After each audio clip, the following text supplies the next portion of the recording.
In this video, we're going to clean up the fuselage, complete the airframe, and paint it all in a beautiful natural metal finish.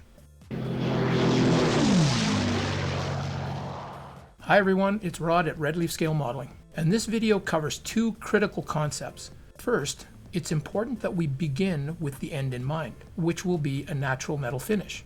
And the reason is because knowing what we want to achieve makes it easier to understand why we do the things we do to try and achieve it. And the second is that paint highlights flaws, and metallic paints, especially a natural metal finish, are the best for this. So when we clean up the joints on the fuselage, and again for the airframe, we are preparing the model for paint. And that means we are trying to remove all visible flaws from the surface of the model. Okay, so we let the joints harden up for as long as possible because over the next few hours, they're going to be getting some tough love. We take a look at each of the different areas, make sure there's no surprises, and then just pick an area and start. But it doesn't matter where we start because we need to establish the correct shape at each of these different areas around the entire fuselage. And we're going to do this before we apply any putty because this is when we establish our foundation. And this is why it's important to start with a good kit with well-molded parts that fit properly and produce the correct shapes because they make it easy to produce beautiful looking models simply by applying the fundamentals of scale modeling. The tools and techniques are the same ones we used in parts 2 and 3, namely our sanding sticks, 600, 1000, 2000 grit, and our number 11 blade. As for technique, whenever working on a curved surface, we want to make sure we use a rolling over motion with the tool. We need to establish the shape of the curve and avoid creating any flat spots. And we'll be using this technique a lot because on a P-51 Mustang there were very few angular surfaces. To illustrate this, we're going to start at the spine, the area between the cockpit and the vertical tail.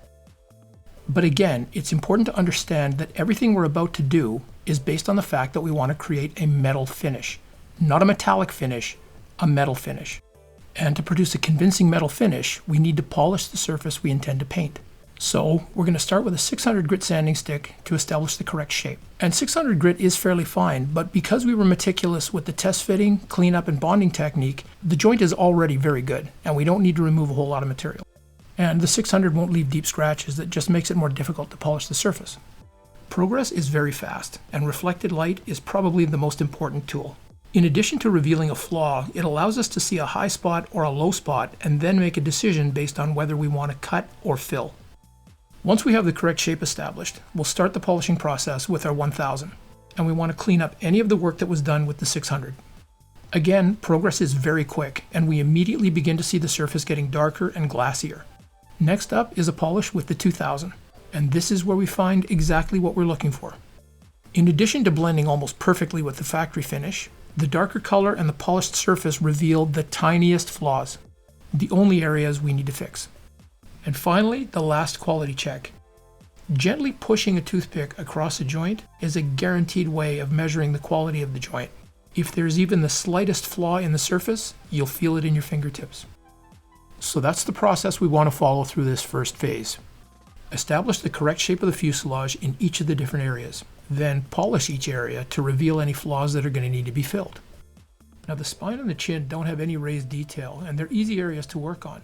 But others, like the belly of the airplane, from the cooling tunnel all the way back to the base of the rudder, need considerably more work. In addition to cleaning up all the openings and surface details, we need to make sure that the belly of the cooling tunnel and the base of the tail are properly aligned with each other. There's also the area between the base of the windscreen and the engine cowl, the base of the windscreen and the instrument panel combing, the leading edge of the tail fillet, and the leading edge of the tail.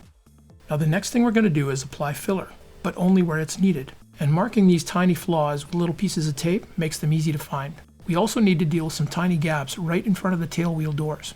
So we line everything up as best we can, apply a little bit of cement to each side of the cooling tunnel outlet, and then secure everything with a couple of strips of tape until it's cured. I like to apply the smallest amount of putty exactly where it's needed, and I prefer the white on the gray because it reveals even the tiniest micro scratches.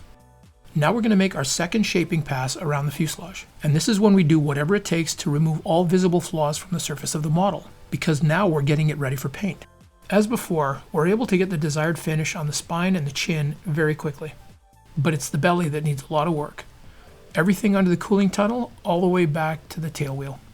After a few rounds of filling, shaping, scraping, and sanding, Most of it was starting to come together, except for the small induction vent on the bottom of the cooling tunnel. For some reason, the putty would not bond to the inside of that trough. So after 3 failed attempts, I did what I probably should have done in the first place, cut a thin piece of sheet styrene and cement it in place. Once the shaping, sanding, and polishing is done, we're into the home stretch, and that means all we have left to do is open up our panel lines and sharpen up some of the details like the fairings on the tail fillet and the wing roots. Now to clean up or rescribe panel lines, you don't need any fancy tools. All you need is a little bit of masking tape and a sharp tailor's needle, but a razor saw is worth its weight in gold. If the panel line just needs to be cleaned out, just draw the needle through the panel line and remove any of the debris. But if you need to rescribe a section of the panel line, lay down a piece of tape along the edge of the panel line, and then very carefully, making several gentle passes, draw the needle or the razor saw along the edge of the tape. And once a good line is established, it can be made deeper by applying more pressure to the pin or by using the razor saw. Once we're happy with the line, any dust or burrs can be cleaned up with a touch of extra thin cement. Then, before we install the wings and the horizontal stabilizers, we'll sharpen up the edges of all the fairings, at the wing roots, the horizontal stabilizers, and at the tail fillet, by simply scribing the edge with a pin. It's quick, it's easy, and it looks fantastic once it's painted and weathered. Now we're going to finish up the fuselage. We'll start with the engine cowl, then we'll fit the canopy frame, install the chin scoop, paint the canopy rails with a little bit of chrome silver, and then cement the canopy frame in place. At long last, we install the wings, and the fit is excellent. But even so, we notice a slight gap on the forward third of each of the wing roots. So to correct this, we're going to pull the wingtips up by running some masking tape from each wingtip up and over the top of the fuselage, essentially flexing it like a bow. We do our best to flush up the wing at the wing root, then apply the cement and let it cure. The wing roots were allowed to harden up overnight, and then we'll mix up a little bit of Tamiya's 2-part epoxy putty to fill the gaps in the wing roots. And again, all I'm using is a large pin. The trick is to push it into position with the pin when it's tacky, and then moisten the surface ever so slightly to shape it. This is an excellent material for filling gaps like this. We can place it exactly where we want it and shape it with a wet fingertip if necessary, leaving a very smooth surface with very little sanding. But clay shapers are arguably the best tools for this. Designed for shaping clay, they come in a wide variety of shapes and sizes and 3 different hardnesses, black being the hardest. And this 1-odd taper point was definitely the right choice in this situation. It's also important to realize that what we're doing now is more than just filling gaps, we're sculpting. So for about 10 to 15 minutes, we're going to add or remove putty and continue to sculpt the surface until we get the correct shape. And after about 20 or 25 minutes, the putty's lost most of its tack, and this is when we can start to polish the surface.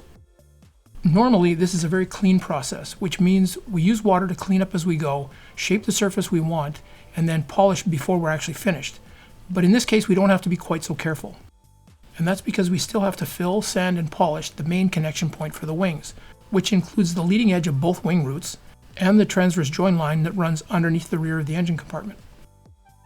So do the best you can with the tools you've got, and if you're not sure, leave the putty just a little bit on the high side, and we'll sand it to shape.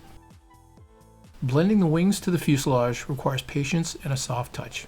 Pay attention to any detail that may disappear during the shaping process, and sharpen it up before it does. It's a lot easier to refresh them than it is to start them from scratch. The blending and shaping of all these compound curves was completed using only a 600 grit sanding stick, which proves that we don't need expensive tools to do extremely good work. Let the goal pull you forward. Shape every area and every transition very carefully, and check your work often. You'll know you're finished when you've got smooth aerodynamic contours everywhere.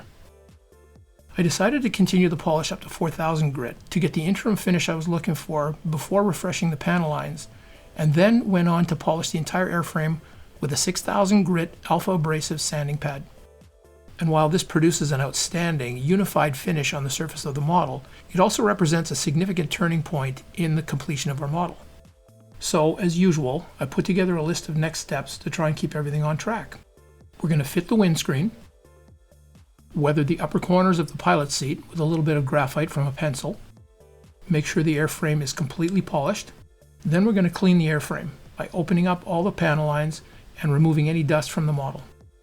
We'll paint the instrument panel combing, then install the gun sight. Then we complete the airframe by installing the horizontal stabilizers. And we'll use a simple builder's trick to make sure they're sitting straight and level. Set up the model wings level on the near side of your bench.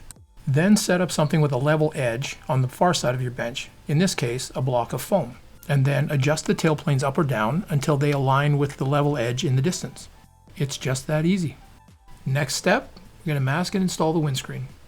Masking the windscreen and the canopy is a necessary evil, and it probably doesn't go in the fun category, which is one reason why the P51D was chosen over the B and the C kits. The bubble canopy makes it that much easier to mask. Pick up the edges of each of the clear sections using thin strips of tape, and then fill in the interior with a larger piece. The bottom edge of the frame has been painted with our XF85 rubber black, and the tape has been peeled back so that it doesn't wick the cement up onto the glass. Apply the extra thin cement very carefully by just touching the joint between the canopy and the fuselage. Progress is easy to track because the paint will become glossy as the cement wicks under the surface of the canopy. This time we're going to install the main canopy before we mask it. So we paint the windscreen frame and the bottom of the canopy frame with the XF85 rubber black. Clean any dust from the inside of the canopy with a cotton swab. Then very carefully cement it to its frame. Instead of fighting with the radius at the tail end of the canopy, I found it easier to lay a piece of tape across it, custom cut it by following the edge of the canopy, and then mask the remainder of the lower edge with strip. But in order to get a good fit against the frame at the front end, we need to run one strip up each side and then a crosser over the top. And the reason is because of the two compound curves on the leading edge of the bubble. As the tape comes up and over the top, it follows the curvature at the corners and naturally flares away from the canopy frame, easily fixed with a straight crosser. And with the edges defined, we just fill in the middle.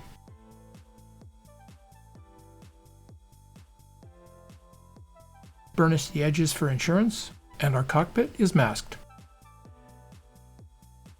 Check and check. Now we're going to do our final prep, and we're going to clean everything, the model and all the extra parts, using isopropyl alcohol, actually garden variety alcohol swabs. This will remove dust, microfibers, and oily fingerprints. But it'll also clean up any acrylic paint that happened to get on our parts when we were painting the details earlier. It only takes a few seconds, but it gives us a perfectly clean surface, which is what we want when we're laying down a coat of metallic paint. Now we're going to mask the wheel wells using a little bit of Yoo-Hoo tack and the landing gear doors. Using some small balls of Yoo-Hoo tack, carefully fit the landing gear doors and then gently press them into position until they seal properly. Then mount all the additional parts and get them ready to be sprayed. Check and check. Next up, painting. And this is where all that prep work pays off. To create the natural metal finish, I decided to substitute the TS17 gloss aluminum with the newer AS12 bare metal silver. Both are synthetic lacquers designed specifically for scale modeling, but the AS or aircraft sprays feature authentic shades that are specific to military aircraft and are easily identified by a profile of an airplane on the label. Now, if you've never sprayed anything before, or at least not used these particular spray cans before, and you're feeling a bit nervous, complete a few practice passes on something other than your masterpiece.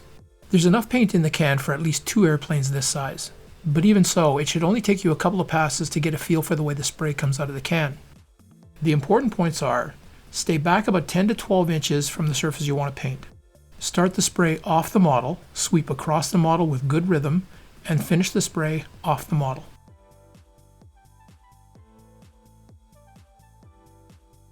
Apply thin, overlapping passes and keep moving. And it's better to be too light than too heavy. Once the first coat is down, it can be made touch dry with a hairdryer in about 30 seconds. Inspect it carefully. Apply any spot touch-ups, and it's done. Then, while the airframe cures in a dust-free environment, we finish by spraying all the extras. And the finish is beautiful. This is the end we had in mind at the beginning, and it justifies all the meticulous work that went into getting the model ready for paint. To add some context, it took about 20 hours to get the airframe ready for paint, but the actual painting only took about 4 minutes.